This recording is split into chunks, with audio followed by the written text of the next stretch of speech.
Hi weavers, welcome to one India Telugu.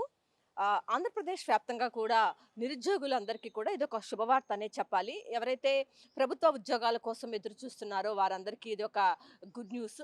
ఈ ఉగాదికి job క్యాలెండర్‌ని అయితే విడుదల చేసేందుకు కూటమి ప్రభుత్వం అయితే అడుగులు వేస్తుంది. ఈ మేరకు ఇప్పటికే ఒక ప్రకటనను కూడా విడుదల చేయటం జరిగింది. మొత్తంగా చూసుకున్నట్లయితే ఇప్పటికే నారా లోకేష్ స్పష్టంగా పేర్కొన్నారు. ఈ ఉగాదికి ఒక జాబ్ క్యాలెండర్‌ని అయితే విడుదల చేసేందుకు ఆయా శాఖలకైతే ఆహ్, ఒక నివేదిక అయితే పంపించడం జరిగింది. తమ తమ శాఖల్లో ఏ మేర పోస్టులు ఖాళీగా ఉన్నాయో, ఎన్ని మేర వాటిని భర్తీ చేయాల్సిందో దానికి సంబంధించి ఒక లిస్ట్‌ని రెడీ చేయాలని చెప్పి కూడా ఆయన ఇప్పటికే ఆదేశాలైతే జారీ చేశారు. సో, ఈ నేపథ్యంలో ఈ ఉగాదికైతే ఒక జాబ్ క్యాలెండర్ అయితే విడుదల కాబోతుంది. భారీగా ఉద్యోగాలు భర్తీ చేసేందుకైతే కూటమి ప్రభుత్వం అయితే సన్నాహాలు చేస్తూ ఉంది. ప్రధానంగా చూసుకున్నట్లయితే 2025లో ఇప్పటికే ఒక డీఎస్సీ మెగా డీఎస్సీ నోటిఫికేషన్ ఇచ్చి టీచర్ల పోస్టులనైతే భర్తీ చేసిన పరిస్థితి మనం చూసాము. అదేవిధంగా ఫిబ్రవరిలో కూడా మరో డీఎస్సీ నోటిఫికేషన్ ఇచ్చేందుకు కూడా రంగం సిద్ధం చేస్తూ ఉన్నారు.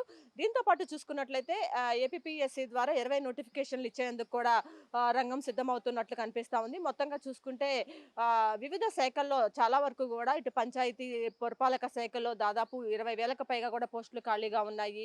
ఇట్లా ప్రతి శాఖలో కూడా 30% వరకు కూడా పోస్టులు ఖాళీగా ఉన్నట్లు నివేదికలైతే బయటికి వస్తున్న నేపథ్యంలో ఏ మేర పోస్టులు ఖాళీగా ఉన్నాయి, దానికి సంబంధించి ఎంత బడ్జెట్ కేటాయించాల్సి ఉంటుంది, ఇదంతా కూడా బేరీజు వేసుకుని ఈ ఉగాదికైతే ఒక జాబ్ క్యాలెండర్‌నైతే తీసుకొచ్చే విధంగా అయితే కూటమి ప్రభుత్వం అయితే చర్యలు చేపట్టింది. మొత్తానికి చూసుకున్నట్లయితే ప్రభుత్వ ఉద్యోగాలు చేయాలనే ఎదురు చూస్తున్నటువంటి నిరుద్యోగులందరికీ కూడా ఇదొక గుడ్ న్యూస్ అనే చెప్పుకోవచ్చు. ఇది కూడా ఉన్న పరిస్థితి. కెమెరా పర్సన్ వెంకట్‌తో Lakshmi, one India news Telugu, Vijayawada.